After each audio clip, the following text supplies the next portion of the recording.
Okay, നമ്മളപ്പോൾ G S ടിയിലെ second module അല്ലെങ്കിൽ അടുത്ത ചാപ്റ്റർ ആയിട്ടുള്ള സപ്ലൈ ആണ് നമ്മൾ ഡിസ്കസ് ചെയ്യാനായിട്ട് പോകുന്നത്. ഓക്കെ, സ്ക്രീൻ കാണുന്നുണ്ടല്ലോ എല്ലാവർക്കും? കാണുന്നുണ്ടല്ലോ? ഒന്ന് റെസ്പോണ്ട്. Okay okay. എന്താണ് സപ്ലൈ എന്ന് പറഞ്ഞാൽ? സപ്ലൈ എന്ന് പറഞ്ഞാൽ all forms of supply of goods or services or both such as sale, transfer, barter, exchange, licence, lease made or agree to be made for a consideration by a person in the course or furtherance of business. അതായത് ബിസിനസ്സുമായി ബന്ധപ്പെട്ടോ അല്ലാതെയോ നമ്മൾ നടത്തുന്ന സെയിലോ ട്രാൻസ്ഫറോ ബാർട്ടറോ എക്സ്ചേഞ്ചോ ഇതെല്ലാം എന്താണ്? Supply ആണ്. അതായത് ഗുഡ്സോ സർവീസോ അല്ലേ, സാധനങ്ങളോ സേവനങ്ങളോ നമ്മളൊരാൾ എന്ത് ചെയ്യുകയാണെങ്കിൽ മറ്റൊരാളിലേക്ക് നമ്മൾ കൈമാറ്റം ചെയ്യുകയോ അല്ലെങ്കിൽ ബാർട്ടർ സമ്പ്രദായം കേട്ടിട്ടില്ലേ നിങ്ങൾ? അല്ല, എക്സ്ചേഞ്ച് ചെയ്യുക അല്ലെ, പരസ്പരം അങ്ങോട്ടും ഇങ്ങോട്ടും ചേഞ്ച് ചെയ്യുക, ലീസ് പാട്ടത്തിനെടുക്കുക അല്ലേ. അപ്പോൾ ഒരു ബിസിനസ്സുമായി ബന്ധപ്പെട്ടോ അല്ലാതെയോ നമ്മൾ നടത്തുന്ന ഈ കാര്യങ്ങളെല്ലാം എന്തിൽ പെടും? സപ്ലൈയിൽ പെടും. ക്ലിയർ ആയോ? സപ്ലൈ എന്താണെന്ന് മനസ്സിലായോ? ക്ലിയർ ആയ? സപ്ലൈ എന്താണെന്ന് മനസ്സിലായെന്ന് റെസ്പോണ്ട് ചെയ്തേ.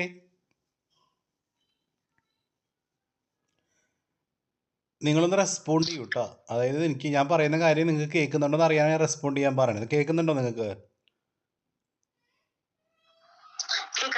ഓക്കെ, നിങ്ങളൊന്ന് ആരെങ്കിലും ഒന്ന് റെസ്പോണ്ട് ചെയ്യും നിങ്ങൾ കേൾക്കുന്നുണ്ടെങ്കിൽ. അടുത്ത ടൈപ്സ് ഓഫ് സപ്ലൈ. സപ്ലൈ എന്ന് പറയുന്നത് പല വിധത്തിലുണ്ട്, പലതരത്തിലുള്ള സപ്ലൈ ഉണ്ട്. ഈ സപ്ലൈന് നമുക്ക് മെയിനായിട്ട് നമുക്ക് 4 തരംതിരിക്കാം. ഒന്ന്, ലൊക്കേഷൻ്റെ അടിസ്ഥാനത്തിലുള്ള സപ്ലൈ ഉണ്ട്, കോമ്പിനേഷൻ്റെ അടിസ്ഥാനത്തിലുള്ള സപ്ലൈ ഉണ്ട്, റെസിപ്പിയൻ്റെ ബേസിസിലുള്ള സപ്ലൈ ഉണ്ട്, ടാക്സ് ട്രീറ്റ്മെൻറ്റിൻ്റെ അടിസ്ഥാനത്തിലുള്ള സപ്ലൈ ഉണ്ട്. അപ്പോൾ സപ്ലൈനെ നമുക്ക് എത്രയും തരംതിരിക്കാമെന്ന് പറഞ്ഞേ?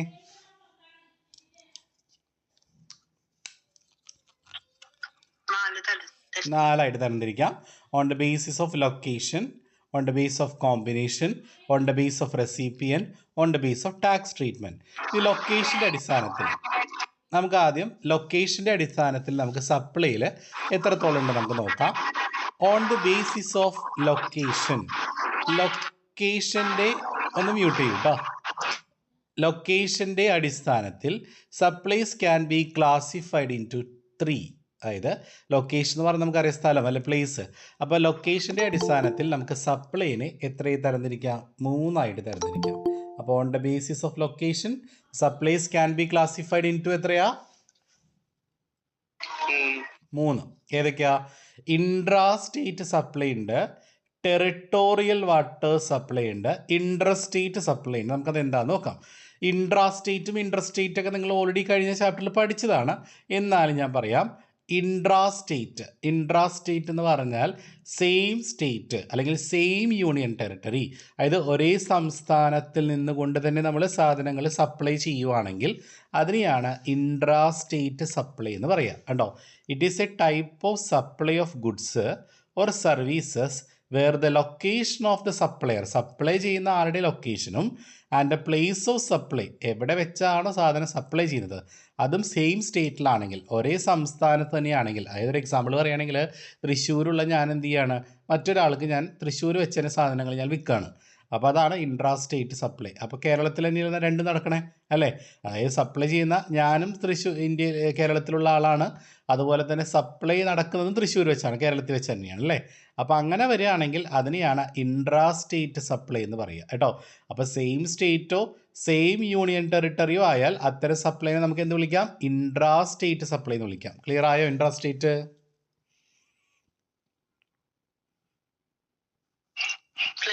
ഓക്കെ.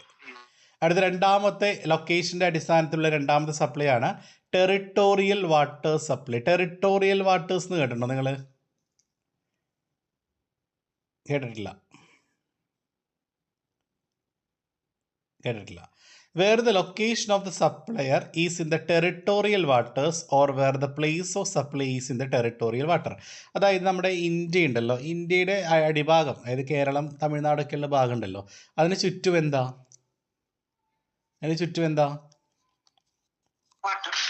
വാട്ടർ അല്ലേ. അപ്പോൾ ഈ വാട്ടർ, അതായത് കേരളത്തിൻ്റെ അല്ലെങ്കിൽ നമ്മുടെ ഇന്ത്യയുടെ ലാൻഡ് മാസിൽ നിന്നും 24 നോട്ടിക്കൽ മൈൽസ് വരെയുള്ള ഭാഗം ഇന്ത്യയുടെ ഭാഗമാണെന്ന് പറയണേ. അതായത് വെള്ളത്തിൽ വെച്ച് അല്ലെങ്കിൽ നമ്മൾ കടലിൽ വെച്ച് നമ്മൾ എന്തെങ്കിലും സാധനങ്ങൾ സപ്ലൈ ചെയ്താൽ അത് ടെറിട്ടോറിയൽ വാട്ടർ സപ്ലൈ എന്നാണ് പറയുക. അത് ഇന്ത്യയുടെ ഒരു ഭാഗമാണ്. ഇന്ത്യയിൽ ടാക്സ് അടയ്ക്കണം. അത് ഇന്ത്യയുടെ ആ ലാൻഡിൽ നിന്നും 24 നോട്ടിക്കൽ മൈൽസ് വരെയുള്ള ഭാഗമില്ലേ ആ വെള്ളം, മനസ്സിലായ, അത് ഇന്ത്യയുടെ ഭാഗമാണെന്നാണ് പറയുക. അതിൻ്റെ ഉള്ളിൽ വെച്ച് നമ്മൾ എന്തെങ്കിലും സാധനം സപ്ലൈ ചെയ്താൽ ആ സപ്ലൈ ടെറിട്ടോറിയൽ വാട്ടർ സപ്ലൈ എന്നാണ് പറയുക. അതിനും ടാക്സ് അടയ്ക്കണം. ക്ലിയർ ആണോ? ടെറിട്ടോറിയൽ വാട്ടേഴ്സ് ക്ലിയർ ആയോ? എല്ലാവരും ക്ലിയർ ആയില്ലേ? അടുത്താണ് ഇൻ്റർ സ്റ്റേറ്റ് സപ്ലൈ. ഇൻ്റർ സ്റ്റേറ്റ് നിങ്ങൾക്ക് അറിയാം. ഇൻ്റർ സ്റ്റേറ്റ് IGST പഠിച്ചിട്ടുണ്ട് അല്ലേ? Integrated goods and service tax. അപ്പോൾ ഇൻ്റർ സ്റ്റേറ്റ് വന്നാൽ എന്തായാലും അർത്ഥം? ഇൻ്റർ സ്റ്റേറ്റ് എന്ന് പറഞ്ഞാൽ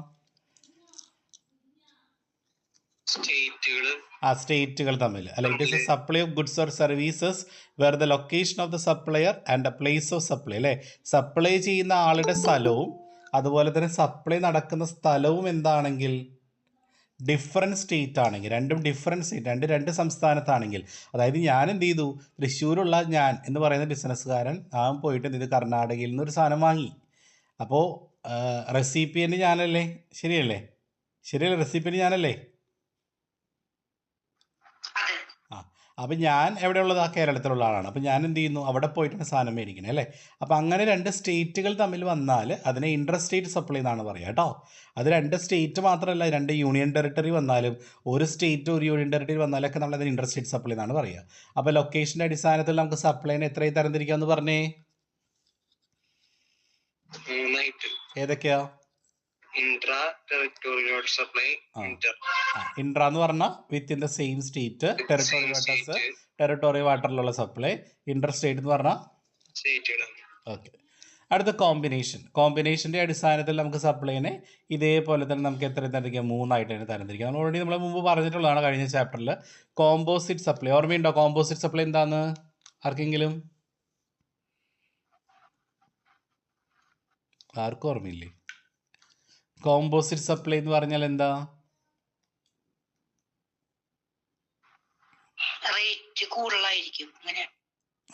ടു ഓർ മോർ സപ്ലൈസ്, രണ്ടോ അതിലധികം സപ്ലൈസ് ഒരുമിച്ച് കൊടുക്കില്ലേ? നമ്മൾ മറ്റേ ട്രെയിൻ ടിക്കറ്റ് എടുക്കണ ഐസൊക്കെ നമ്മൾ പറഞ്ഞ് ഓർക്കണ്ടേ? ചാർജറും ഫോണും മേടിക്കുക, ഇതൊക്കെ ഓർമ്മയുണ്ടോ ആർക്കെങ്കിലും? നിങ്ങൾക്കല്ലേ ഞാൻ പഠിപ്പിച്ചത് കഴിഞ്ഞ ക്ലാസ്സിൽ? നിങ്ങൾ റെസ്പോണ്ട് ചെയ്യും. പ്രിൻസിപ്പൽ സപ്ലൈ വില കൂടുതൽ, അത് നമ്മുടെ ഏത് സപ്ലൈ? അത് മിക്സഡ് സപ്ലൈ ആണ്. ഇത് കോമ്പോസിറ്റ് സപ്ലൈ. ഇത് കോമ്പോസിറ്റാ. കോമ്പോസിറ്റ് എന്ന് പറഞ്ഞാൽ രണ്ടോ അതിലധികമോ സപ്ലൈസ് ഒരുമിച്ച് നമ്മൾ കൊടുക്കുന്നതാണ് കോമ്പോസിറ്റ് സപ്ലൈ. അത് നാച്ചുറലി ബണ്ടിലായിരിക്കും. നാച്ചുറലി ബണ്ടിൽ എന്ന് പറഞ്ഞാൽ നാച്ചുറലി അവർ രണ്ടിലും എന്തായിരിക്കും? ആ ഒരു കോമ്പിനേഷനിൽ നമുക്കത് വിൽക്കാൻ പറ്റുള്ളൂ അല്ലേ? ഇനി അതിന് ടാക്സ് എങ്ങനെയാണ് നമ്മൾ കൊടുക്കുക? ആ ഏത് സാധനത്തിന് ടാക്സ് കൊടുക്കുക?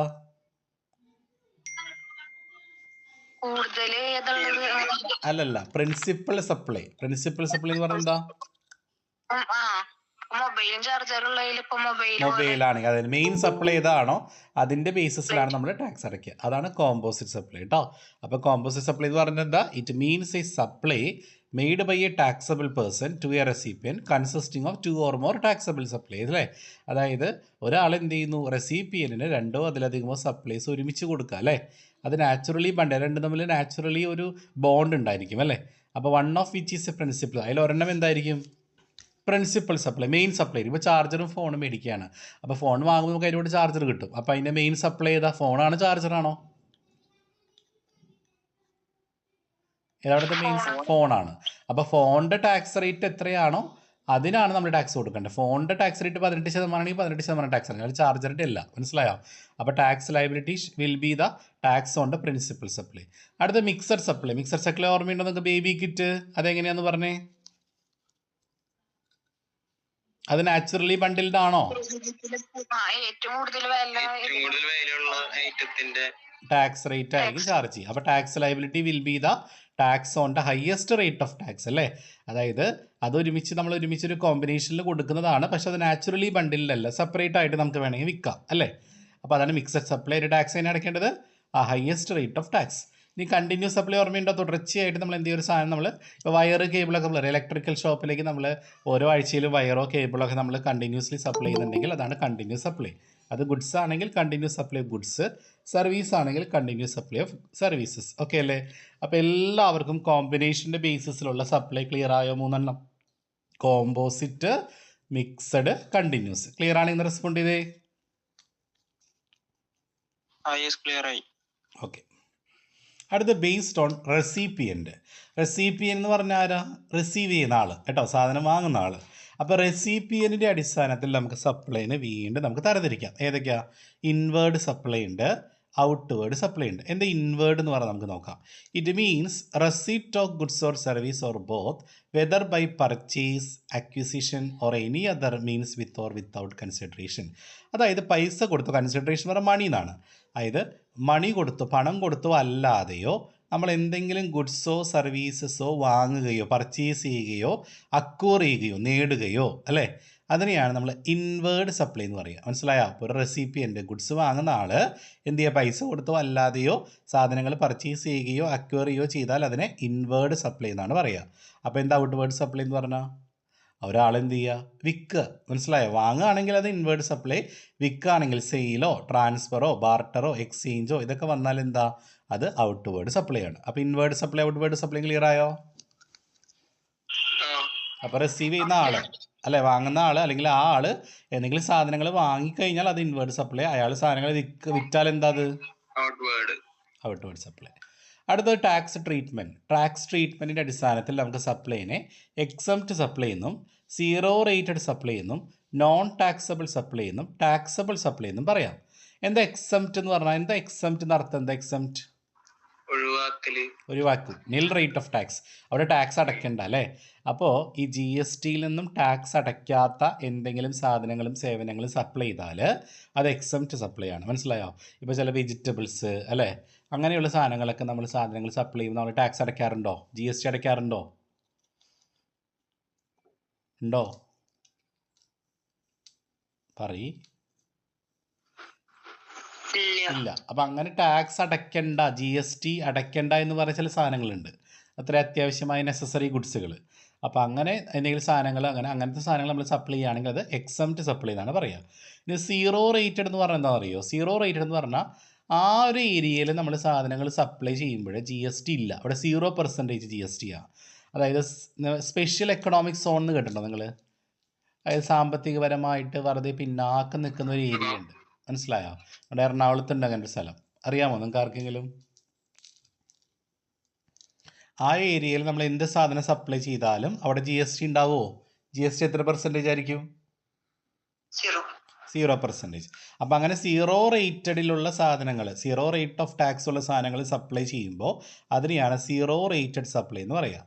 ഇനി non taxable supply. Non taxable supply എന്ന് പറഞ്ഞാൽ ഏകദേശം എക്സംപ്റ്റ് സപ്ലൈ പോലെ തന്നെയാണ്. അവിടുത്തെ റേറ്റ് ഓഫ് ടാക്സ് ഇല്ലായിരിക്കും. മനസ്സിലായോ? അവിടെ നമുക്ക് റേറ്റ് ഓഫ് ടാക്സ് ഉണ്ടാവോ? ടാക്സ് റേറ്റ് ഉണ്ടാവോ? ടാക്സ് അടയ്ക്കേണ്ട കാര്യം ഉണ്ടോ? ഇല്ല. ഏകദേശം എക്സംപ്റ്റ് ഇത് സെയിം തന്നെയാണ് കേട്ടോ. രണ്ടും ഒരേ സെൻറ്റൻസ് തന്നെ എഴുതിയാൽ മതി.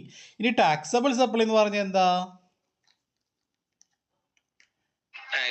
ടാക്സ് അടയ്ക്കേണ്ട സാധനങ്ങൾ. ബാക്കിയൊക്കെ ടാക്സ് അടയ്ക്കേണ്ട സാധനങ്ങളാണ് അല്ലേ? അപ്പോൾ GSTയുടെ അണ്ടറിൽ വരുന്ന എന്തെങ്കിലും സാധനങ്ങൾ സപ്ലൈ ചെയ്താൽ അത് ടാക്സബിൾ സപ്ലൈ ആണ്. അപ്പോൾ എല്ലാവർക്കും ടൈപ്സ് ഓഫ് സപ്ലൈ ക്ലിയർ ആണെങ്കിൽ റെസ്പോണ്ട് ചെയ്തേ. ടൈപ്സ് ഓഫ് സപ്ലൈ ക്ലിയർ ആണെങ്കിൽ റെസ്പോണ്ട് ചെയ്തേ. അടുത്ത ടോപ്പിക്കാണ് ഈ ചാപ്റ്ററിലെ സ്കോപ്പ് ഓഫ് സപ്ലൈ. സ്കോപ്പ് എന്ന് പറഞ്ഞാൽ സപ്ലൈയിൽ വരുന്ന ഏരിയ, സപ്ലൈ എവിടെയൊക്കെ നമുക്ക് സപ്ലൈസ് ആയിട്ട് കണക്കാക്കാം. The meaning and scope of supply under GST can be understood in terms of the following 6 parameters പറയുന്നുണ്ട്. ഒന്ന്, supply of goods or service. സാധനങ്ങളും സേവനങ്ങളും സപ്ലൈ ചെയ്യുമ്പോൾ സപ്ലൈ ആയിട്ടാണ് കണക്കാക്കുക. Supply should be made for a consideration. അതായത് പൈസയുടെ അടിസ്ഥാനത്തിൽ മാത്രം നമ്മൾ സാധനങ്ങൾ സപ്ലൈ ചെയ്താൽ അതൊരു സപ്ലൈ ആണ്. ഇനി supply should be made in the course or furtherance of business. എന്താ ഫർദർനെസ് ഓഫ് ബിസിനസ് പറഞ്ഞാൽ? ബിസിനസ്സുമായി ബന്ധപ്പെട്ട് സാധനങ്ങൾ സപ്ലൈ ചെയ്താൽ അതും സപ്ലൈ ആണ്. Supply should be made by a taxable person. അല്ലെ, ടാക്സ് അടയ്ക്കേണ്ട ആൾ എന്തെങ്കിലും സാധനങ്ങൾ സപ്ലൈ ചെയ്താൽ അതും സപ്ലൈ ആണ്. Supply should be a taxable supply അല്ലേ, അതായത് ടാക്സ് അടയ്ക്കേണ്ട സപ്ലൈസ് ഉണ്ട്. ചില സാധനങ്ങൾ സപ്ലൈ ചെയ്താൽ മസ്റ്റായിട്ട് ടാക്സ് അടയ്ക്കണം. അപ്പം അങ്ങനെയുള്ളത് നമ്മൾ സപ്ലൈയുടെ കണക്കാക്കുക. Supply should be made within the taxable territory അല്ലേ, ടാക്സ് അടയ്ക്കേണ്ട ഏരിയയിൽ വെച്ചുകൊണ്ട് നമ്മൾ എന്തെങ്കിലും സാധനങ്ങൾ സപ്ലൈ ചെയ്താൽ അതും സപ്ലൈ ആണ്. അപ്പം എല്ലാവർക്കും 6 കേസ് ക്ലിയർ ആയോ? ജസ്റ്റ് ഒന്ന് ബ്രീഫായിട്ട് വായിച്ച് വെച്ചാൽ അങ്ങനെ അത്ര ഇമ്പോർട്ടൻ്റ് അല്ല, പക്ഷേ ടൈപ്സ് ഓഫ് സപ്ലൈ വളരെ ഇമ്പോർട്ടൻ്റ് ആണ്. അപ്പോൾ എല്ലാവർക്കും ടൈപ്സ് ഓഫ് സപ്ലൈ ക്ലിയർ ആയോ? സപ്ലൈ എന്താണെന്നും ടൈപ്സ് ഓഫ് സപ്ലൈ ക്ലിയർ ആയോ? 5 മാർക്കിനൊക്കെ ചോദിക്കാം കേട്ടോ. എല്ലാവർക്കും ഓക്കെ അല്ലേ? യെസ്. അടുത്തൊരു ചാപ്റ്ററാണ് chapter 3, levy and collection of tax. Composition scheme എന്ന് നിങ്ങൾ കേട്ടിട്ടുണ്ടോ? കോമ്പോസിഷൻ സ്കീം കേട്ടിട്ടോ ആരെങ്കിലും? കേട്ടിട്ടുണ്ടോ? കേട്ടിട്ടില്ല. അപ്പം അതാണ് നമ്മൾ ഡിസ്കസ് ചെയ്യാനായിട്ട് പോകുന്നത് കേട്ടോ. യെസ്, പറയുന്ന കാര്യങ്ങൾ കേൾക്കുന്നുണ്ടല്ലോ അല്ലേ? എന്താണ് കോമ്പോസിഷൻ ലെവി? പറഞ്ഞോട്ടെ. കോമ്പോസിഷൻ ലെവി എന്താണെന്ന് പറഞ്ഞോട്ടെ. റെഡി അല്ലേ? കേൾക്കുന്നു? ഓക്കെ. എന്താണ് composition scheme? It is a convenient way for the small tax payers in order to escape from too many GST formalities and pay the tax at a fixed rate based on their business turn over. അതായത് GSTയിൽ ഇപ്പോൾ ചെറിയ ചെറിയ tax അടയ്ക്കുന്ന ആൾക്കാരില്ലേ, ഒരുപാട് turn ഓവറൊന്നും ഇല്ലാത്ത ആളുകളുണ്ടാവും ചിലപ്പോൾ, മനസ്സിലായോ? അപ്പോൾ ഇവരൊക്കെ എന്ത് ചെയ്യേണ്ടി വരും? കഷ്ടപ്പെട്ട് GSTയിലൊക്കെ രജിസ്റ്റർ ചെയ്തിട്ട് GST പ്രകാരം ടാക്സ് അടയ്ക്കേണ്ടി വരും. ശരിയല്ല? അപ്പോൾ GSTയിൽ ഒരുപാട് ഫോർമാലിറ്റീസൊക്കെ ഉണ്ട്. അപ്പോൾ ഈ ഒരുപാട് ഫോർമാലിറ്റീസൊക്കെ നമ്മൾ എന്ത് ചെയ്യണം? കീപ്പ് ചെയ്തുകൊണ്ട് GST അടയ്ക്കേണ്ടി വരും. പക്ഷേ അതിൽ നിന്ന് വ്യത്യസ്തമായിട്ട് ചെറിയ ടാക്സ് അടയ്ക്കേണ്ട ആൾക്കാർക്ക് വേണ്ടിയിട്ട് ഒരു സ്കീമുണ്ട് GSTയിൽ. ആ സ്കീമിനെ പളിക്കുന്ന പേരാണ് കോമ്പോസിഷൻ സ്കീം. മനസ്സിലായോ?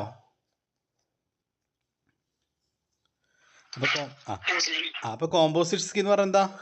Composition scheme under the GST law is for small tax payers. ആർക്ക് വേണ്ടിയിട്ടുള്ളതാണ് ഈ ഒരു സ്കീം? സ്മോൾ ടാക്സ് പേയേഴ്സ് ഉള്ളവർ അല്ലേ. അതായത് ഒരുപാട് ടാക്സ് അടയ്ക്കുന്ന ആൾക്കാർക്ക് GST എന്ത് ചെയ്യേണ്ടി വരും? GST പ്രകാരം ടാക്സ് അടയ്ക്കേണ്ടി വരും. പക്ഷേ കുറഞ്ഞ നിരക്കിലൊക്കെ ടാക്സ് അടയ്ക്കുന്ന ആൾക്കാർ കഷ്ടപ്പെട്ട് GSTയിൽ നിന്ന് രജിസ്റ്റർ ചെയ്തിട്ട് ടാക്സ് അടയ്ക്കേണ്ട കാര്യമില്ല. അവർക്ക് വേണമെങ്കിൽ ഈ സ്കീം പ്രകാരം എന്ത് ചെയ്യാൻ? ടാക്സ് അടയ്ക്കാം. It is a alternative method of levy of the tax design for small tax payers. കണ്ടോ? അപ്പോൾ GSTക്ക് പകരം ഓൾട്ടർനേറ്റീവ് ആയിട്ട് ഉപയോഗിക്കാൻ പറ്റുന്നൊരു മെത്തേഡാണ്. ആർക്ക് വേണ്ടി ഡിസൈൻ ചെയ്തതാ? Small tax payers based on the aggregate turn over. അവരുടെ അഗ്രിഗേറ്റ് ടേൺ ഓവർ. എന്താ അഗ്രിഗേറ്റ് ടേൺ ഓവർ? ഓർമ്മയുണ്ടോ? കഴിഞ്ഞ ചാപ്റ്ററിൽ പഠിച്ചത് കഴിഞ്ഞ ദിവസം. എന്താ അഗ്രിഗേറ്റ് ടേൺ ഓവർ?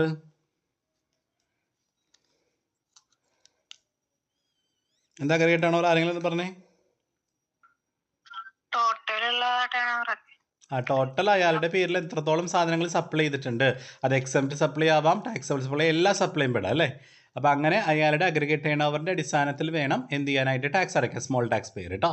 അപ്പോൾ അത് എങ്ങനെയുള്ള ആളുകൾക്കാണ് സാധാരണ ഈ ഒരു സ്കീം ഓപ്റ്റ് ചെയ്യാൻ പറ്റുക? എത്ര ലക്ഷം വരെ ടേൺ ഓവറുള്ള ആൾക്കാർക്ക് പറ്റുക എന്നറിയാമോ? ആർക്കെങ്കിലും അറിയാമോ? അറിയാമെങ്കിൽ ഒന്ന് ആരെങ്കിലും പറയൂ. പറഞ്ഞോളൂ. ആർക്കൊക്കെ പറ്റും? ഞാൻ പറഞ്ഞുതരാം, ശ്രദ്ധിച്ചോട്ടോ. 75 lakhs in the state of Arunachal Pradesh, Manipur, Meghalaya, Mizoram, Nagaland, Sikkim, Tripura and Uttarakhand. ഈ പറയുന്ന സംസ്ഥാനങ്ങളില്ലേ, ഏതൊക്കെ സംസ്ഥാനങ്ങളാ? അരുണാചൽ പ്രദേശ്, ആസാം, മണിപ്പൂർ, മേഘാലയ, മിസോറാം, നാഗാലാൻഡ്, സിക്കിം, ത്രിപുര, ഉത്തരാഖണ്ഡ് ഒക്കെ ഇല്ലേ? ഈ സംസ്ഥാനങ്ങളിലൊക്കെ ഒരാളുടെ ടേൺ ഓവർ എത്ര വരെയാണെങ്കിൽ 75 ലക്ഷം രൂപ വരെയാണെങ്കിൽ അവർക്ക് വേണമെങ്കിൽ എന്ത് ചെയ്യാം? ഈ സ്കീം വേണമെങ്കിൽ ഓപ്റ്റ് ചെയ്യാം. മനസ്സിലായോ? ഈ പറയുന്ന സ്റ്റേറ്റുകളിലൊക്കെ എത്രയാണ് പറഞ്ഞേക്കണേ? എത്ര ലക്ഷം വരെ ടേൺ ഓവർ വന്നാലാണ് ഒരു വർഷത്തിൽ? 75 lakhs വരെ അവരുടെ turn over, aggregate turn over 75 lakhs വരെയാണെങ്കിൽ അവർ കഷ്ടപ്പെട്ട് എന്തടയ്ക്കണ്ട? GSTയിൽ രജിസ്റ്റർ ചെയ്തിട്ട് കഷ്ടപ്പെടേണ്ട. അവർക്ക് എന്ത് ചെയ്യാം? ഏത് സ്കീമിൽ ടാക്സ് അടയ്ക്കാം? കോമ്പോസിറ്റ് സ്കീമിൽ ടാക്സ് അടയ്ക്കാം. പക്ഷേ ബാക്കിയുള്ളവരാണെങ്കിലോ? ബാക്കിയുള്ളവരെന്ന് പറഞ്ഞാൽ ബാക്കിയുള്ള എല്ലാ സ്റ്റേറ്റും, കേരള, തമിഴ്നാട്, കർണാടകയൊക്കെ ആണെങ്കിൽ അവിടെയുള്ള ആൾക്കാരുടെ ബിസിനസ് ടേൺ ഓവർ 1.5 ലക്ഷം രൂപ വരെയാണെങ്കിൽ കേട്ടോ. നോട്ട് ചെയ്ത് വെച്ചോളൂ. എത്ര വരെയാണെങ്കിൽ? 1 ലക്ഷം അല്ല, സോറി, 1.5 കോടി വരെ കേട്ടോ. 75 lakhs to 1.5 crore വരെയാണ് അവരുടെ അഗ്രിഗേറ്റ് ടേൺ ഓവർ എങ്കിൽ അവർക്ക് വേണമെങ്കിൽ എന്ത് ചെയ്യാം? ഈ സ്കീമിൽ ടാക്സ് അടയ്ക്കാം. ഏതിൽ? കോമ്പോസിഷൻ സ്കീമിൽ. അതിൽ കൂടുതലാണെങ്കിൽ മസ്റ്റായിട്ട് GSTയിൽ തന്നെ ടാക്സ് അടയ്ക്കണം. ക്ലിയർ ആയോ? കത്തിയോ? ഓക്കെ. അപ്പം ഞാൻ പറയുന്ന സ്റ്റേറ്റുകളില്ലേ, പ്രത്യേകം പെട്ട കുറച്ച് സ്റ്റേറ്റിൽ സ്പെഷ്യൽ കാറ്റഗറി സ്റ്റേറ്റ് എന്ന് പറയാം. ആ സ്റ്റേറ്റിൽപ്പെട്ട ആളാണെങ്കിൽ 75 ലക്ഷം രൂപ വരെയുള്ള അഗ്രിഗേറ്റ് ടേൺ ഓവർക്ക് ഏത് സ്കീമിൽ ടാക്സ് അടയ്ക്കാം? കോമ്പോസിറ്റ് സ്കീമിൽ ടാക്സ് അടയ്ക്കാം. 75 ലക്ഷത്തിന് മേലാണ് ടേൺ ഓവറെങ്കിൽ GST പ്രകാരം തന്നെ ടാക്സ് അടയ്ക്കണം. ഇനി ബാക്കിയുള്ള സ്റ്റേറ്റ്, ആ പറയുന്ന സ്പെഷ്യൽ കാറ്റഗറി സ്റ്റേറ്റ് അല്ലാത്ത സ്റ്റേറ്റ് ആണെങ്കിലോ എത്ര കോടി വരെയാണെങ്കിൽ നമുക്ക് ഈ സ്കീമിൽ ടാക്സ് അടയ്ക്കാം? 1.5 crore വരെ ഈ സ്കീമിൽ ടാക്സ് അടയ്ക്കാം. ഈ സ്കീമിൻ്റെ ഫീച്ചേഴ്സ് എന്തൊക്കെയാണ്? എലിജിബിലിറ്റി എന്താ? അഗ്രിഗേറ്റ് ടേൺ ഓവർ ഞാൻ ഈ പറഞ്ഞ പോലെ തന്നെ ആവണം അല്ലേ? ഞാൻ പറഞ്ഞ സ്പെഷ്യൽ കാറ്റഗറി സ്റ്റേറ്റ് 75 ലക്ഷം വരെയും മറ്റേത് 1.5 കോടി വരെയാണ്. ടാക്സ് റേറ്റ് എങ്ങനെ അടയ്ക്കുക? ഒരു ഫിക്സഡ് റേറ്റ് ആയിരിക്കും. അവരുടെ ടേൺ ഓവർ എത്രയാണോ ആ ടേൺ ഓവറിൻ്റെ ഇത്ര ശതമാനമാണ് ടാക്സ് അടയ്ക്കേണ്ടത്. മനസ്സിലായോ? അതുകൊണ്ട് അവർക്ക് GST പോലെ ഒരുപാട് സ്ലാബ് ഒന്നുമില്ല. ഈ സ്കീമിലാണ് ടാക്സ് അടയ്ക്കണമെങ്കിൽ എത്രയാണോ അവരുടെ ടേൺ ഓവർ അതിന് ഇത്ര ശതമാനം ടാക്സ് അടയ്ക്കണം. ക്ലിയർ ആയോ? കത്തിയോ? ക്ലിയർ? യെസ്. ഇനി അടുത്തത് ഇൻപുട്ട് ടാക്സ് ക്രെഡിറ്റ്. ഈ GSTയിൽ നമുക്കൊരു ബെനിഫിറ്റ് ഉണ്ട്. ITC, നമ്മൾ എന്തെങ്കിലും സാധനങ്ങൾ മെറ്റീരിയലൊക്കെ വാങ്ങുമ്പോൾ നമ്മൾ അടയ്ക്കുന്ന GST നമുക്ക് ആ മെറ്റീരിയൽ ഉപയോഗിച്ച് നമ്മളൊരു ഫിനിഷ്ഡ് പ്രൊഡക്റ്റ് ഉണ്ടാക്കി കസ്റ്റമർക്ക് വിൽക്കില്ലേ, അപ്പോൾ കിട്ടുന്ന GST നമുക്ക് വേണമെങ്കിൽ കളക്ട് ചെയ്യാം. അതിന് ITC എന്ന് പറയുക. ഡീറ്റെയിൽ ആയിട്ട് പഠിക്കാനുണ്ട്. ഈ ഇൻപുട്ട് ടാക്സ് ക്രെഡിറ്റ് നമുക്ക് ഒരിക്കലും ഈ സ്കീമിൽ കിട്ടില്ല. ഈ സ്കീമിലാണ് ടാക്സ് അടയ്ക്കൽ, ഒരിക്കലും ആ ബെനിഫിറ്റ് കിട്ടില്ല. അത് GSTയിൽ അടച്ചാൽ തന്നെ നമുക്ക് ഈ ബെനിഫിറ്റ് കിട്ടുള്ളൂ. ക്ലിയർ ആയോ? അപ്പോൾ ITC എന്ന് പറയുന്ന ബെനിഫിറ്റ് നമുക്ക് കിട്ടുമോ ഈ സ്കീമിൽ അടച്ചാൽ? അപ്പോൾ നോട്ട് എലിജിബിൾ ഫോർ ITC. ഇനി പ്ലേസ് ഓഫ് സപ്ലൈ എവിടെയായിരിക്കണം? Applies only to the intra state supply. Intra state സപ്ലൈക്ക് മാത്രമേ ഈ സ്കീം ഓപ്റ്റ് ചെയ്യാൻ പറ്റുള്ളൂ. എന്താ ഇൻട്രാ സ്റ്റേറ്റ് സപ്ലൈ? നമ്മൾ ഒരേ സ്റ്റേറ്റിൽ തന്നെ സാധനങ്ങൾ വിൽക്കുകയും വാങ്ങുകയും ചെയ്യുന്ന ആളുകൾക്ക് ഈ സ്കീം ഓപ്റ്റ് ചെയ്യാൻ പറ്റില്ല. അല്ലെങ്കിൽ GST തന്നെ വേണം. ഇപ്പം ഞാൻ കർണാടകയിലൊക്കെ പോയി സാധനങ്ങൾ വാങ്ങുന്ന ആളാണെങ്കിൽ എനിക്ക് ഈ സ്കീം പറ്റില്ല. എനിക്ക് എന്തെന്നേ പറ്റുള്ളൂ? GST പറ്റില്ല. അപ്പോൾ വിത്തിൻ ദ സെയിം സ്റ്റേറ്റ് ആണെങ്കിൽ മാത്രമേ ഈ സ്കീം നമുക്ക് പറ്റുള്ളൂ. ക്ലിയർ ആണോ? ക്ലിയർ ആണോ? റെസ്പോണ്ട് ചെയ്തേ. ഓക്കെ, എല്ലാവർക്കും ഓക്കെ. ഓക്കെ. അടുത്തത് റിട്ടേൺ ഫയൽ ചെയ്യേണ്ടത്. ഇതിൻ്റെ റിട്ടേൺ ഫയൽ ചെയ്യുക എന്ന് പറയുന്ന ഒരു സംഭവമുണ്ട്. റിട്ടേൺ ഫയൽ ചെയ്യേണ്ടത് എങ്ങനെയാണ്? നോ മന്ത്ലി അല്ല റിട്ടേൺ ഫയൽ ചെയ്യേണ്ടത്, ക്വാർട്ടർലി ആണ് കേട്ടോ. ക്വാർട്ടർലി എന്ന് പറയുന്നത് എത്ര മാസം കൂടുമ്പോഴാണ്? 4 3 3 മാസമല്ലേ? ഒരു വർഷത്തിൽ എത്ര ക്വാർട്ടർ ഉണ്ടാ? 4 ക്വാർട്ടർ അല്ലേ? അപ്പോൾ 3 മാസം വരുമ്പോഴേ 4 ക്വാർട്ടർ ആവും. 4 3 12 അല്ലേ? യെസ്. അപ്പോൾ ഓരോ 3 മാസം കൂടുമ്പോഴും നമ്മൾ ഈ റിട്ടേൺ ഫയൽ ചെയ്യണം കേട്ടോ. ഏത് ഫോമിൽ? GSTR 4 എന്ന് പറയുന്നൊരു ഫോം ഉണ്ട്. അതിൽ വേണം നമ്മൾ റിട്ടേൺ ഫയൽ ചെയ്യാൻ. പിന്നെ ബില്ലിങ് എങ്ങനെയാണ്? ഈ സ്കീമിലാണ് ടാക്സ് അടയ്ക്കണമെങ്കിൽ അവർ കസ്റ്റമറിന് കൊടുക്കുന്ന ബില്ല് ടാക്സ് ഇൻവോയ്സ് അല്ല, പകരം എന്ത് ബില്ലാ? ബിൽ ഓഫ് സപ്ലൈ എന്ന് പറയുന്നൊരു ബില്ലുണ്ട്. മനസ്സിലായോ? അപ്പോൾ ഈ സ്കീമിലാണ് ടാക്സ് അടയ്ക്കണമെങ്കിൽ അവർ ഏത് ബില്ലാണ് അടയ്ക്കേണ്ടത്? ഏത് ബില്ലാണ് ഇഷ്യൂ ചെയ്യേണ്ടത്? ബിൽ ഓഫ് സപ്ലൈ ആണ്. ഒരിക്കലും എന്തല്ല? ടാക്സ് ഇൻവോയ്സ് അല്ല. ഓക്കെ അല്ലേ? ഇനി ഇപ്പോഴത്തെ നിലവിൽ ഈ ഒരു കോമ്പോസിഷൻ സ്കീമില്ലേ, അതിന് ചില പ്രത്യേകമായുള്ള ചില റേറ്റുകളുണ്ട്. മാനുഫാക്ചറുകളില്ലേ, manufacturer other than ice cream, pan masala, tobacco ഇല്ലേ, ഐസ്ക്രീമുകാർക്കും പാൻ മസാല, ടൊബാക്കോ ഒക്കെ വിൽക്കുന്ന ആളുകൾക്ക് ഈ സ്കീം ഓപ്റ്റ് ചെയ്യാൻ പാടില്ല കേട്ടോ. അവർ സാധാരണ GST തന്നെ ഉപയോഗിക്കണം കേട്ടോ. ആർക്കൊക്കെയാണ് പറ്റാത്തത്? ഐസ്ക്രീം, ടൊബാക്കോ, പാൻ മസാല ഇതൊക്കെ വിൽക്കുന്ന കൺസ്യൂമറിന് ഒരിക്കലും ഈ സ്കീം ഓപ്റ്റ് ചെയ്യാൻ പറ്റില്ല. അവർ GST പ്രകാരം തന്നെ ടാക്സ് അടയ്ക്കണം. അവരുടെ ടാക്സ് റേറ്റ് 1% ആണ് കേട്ടോ. പുതിയത് പ്രകാരം 1 ആണ്, 2 അല്ല കേട്ടോ. നോട്ട് ചെയ്ത് വെക്കണേ. ഈ PDF 2 എന്നാണ് കിടക്കുന്നത്. ഇപ്പോഴത്തെ ലേറ്റസ്റ്റ് അപ്ഡേറ്റ് അനുസരിച്ച് എത്ര പെർസെൻറ്റേജാണ് മാനുഫാക്ചേഴ്സിന്? 1%. അതിൻ്റെ പകുതി 0.5 CGSTയും 0.5 SGST ആണ് കേട്ടോ. ഓക്കെ അല്ലേ? അപ്പോൾ ടേൺ ഓവറിൻ്റെ 1% ടാക്സ് അടയ്ക്കേണ്ടത്. അടുത്ത റെസ്റ്റോറൻ്റ് ആണെങ്കിലോ, റെസ്റ്റോറൻറ്റ് സർവീസ് ആണെങ്കിലോ, ഹോട്ടലൊക്കെ ഇല്ലേ, അവർക്കാണെങ്കിൽ ഇപ്പോൾ 5% തന്നെയാണ് കേട്ടോ. അപ്പോൾ 2.5% CGSTയും ബാക്കി 2.5 SGSTയും കൊടുക്കണം. ഓക്കെ, അവർക്കൊക്കെ ഫിക്സഡ് ആയിട്ട് അടച്ചാൽ മതി. എത്ര ടേൺ ഓവർ വന്നാലും ടേൺ ഓവർ 5% എന്ത് ചെയ്യുക? ഈ സ്കീം പ്രകാരമാണെങ്കിൽ 5% ടാക്സ് അടയ്ക്കുക. ക്ലിയർ? ഇനി ട്രേഡർ ആണെങ്കിലോ 1% തന്നെയാണ് കേട്ടോ. ഇതിലാകെ ചേഞ്ച് ഉള്ളത് മാനുഫാക്ചർ തന്നെയാണ്.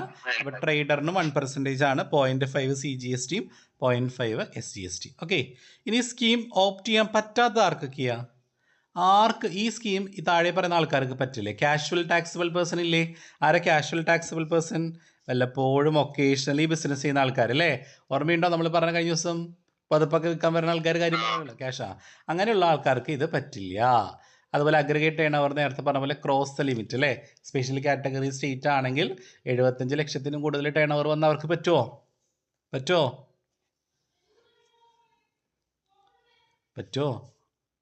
പറ്റില്ല. അതുപോലെ മറ്റുള്ള സംസ്ഥാനങ്ങളാണെങ്കിൽ 1.5 കോടിയിൽ കൂടുതൽ വന്നാൽ പറ്റുമോ? പറ്റില്ല. അതുപോലെ തന്നെ ഇൻട്രസ്റ്റേറ്റ് പറ്റുമോ? ഇൻട്രസ്റ്റേറ്റ് 2 സംസ്ഥാനങ്ങൾ തമ്മിൽ സപ്ലൈ ചെയ്യുന്ന ആൾക്കാർക്ക് പറ്റുമോ? ഇല്ല. റെസ്റ്റോറൻ്റ് അല്ലാത്ത സർവീസുകാർക്ക് പറ്റുമോ? റെസ്റ്റോറൻറ്റുകാർക്ക് മാത്രമേ എന്ത് പറ്റുള്ളൂ? 5% ഈ സ്കീമിൽ ടാക്സ് അടയ്ക്കാൻ പറ്റില്ല. അല്ലാത്ത സർവീസുകാർക്ക് പറ്റുമോ? പറ്റില്ല. അപ്പോൾ അതിൽ പറ്റാത്ത ആൾക്കാർ ആരൊക്കെയാണെന്ന് ജസ്റ്റ് ഒന്ന് ബ്രീഫായിട്ട് മനസ്സിലാക്കി വെക്കുക കേട്ടോ. അതുപോലെ ഇലക്ട്രോണിക് കൊമേഴ്സ് ഓപ്പറേറ്ററിൽ ഫ്ലിപ്കാർട്ട്, ആമസോണൊക്കെ ഇല്ലേ, അങ്ങനെ ബിസിനസ് ചെയ്യുന്ന ആൾക്കാരില്ലേ, അവർക്കും പറ്റില്ല കേട്ടോ. അവർക്കും ഈ സ്കീമിൽ ടാക്സ് അടയ്ക്കാൻ പറ്റില്ല. ഓക്കെ, അപ്പോൾ എല്ലാവർക്കും ഇത് ക്ലിയർ ആയോ? കോമ്പോസിഷൻ സ്കീം ക്ലിയർ ആണെങ്കിൽ ഒന്ന് റെസ്പോണ്ട് ചെയ്തേ. അപ്പോൾ ഇതിനെക്കുറിച്ചൊന്ന് ബ്രീഫായിട്ട് പഠിച്ചു വെക്കുക.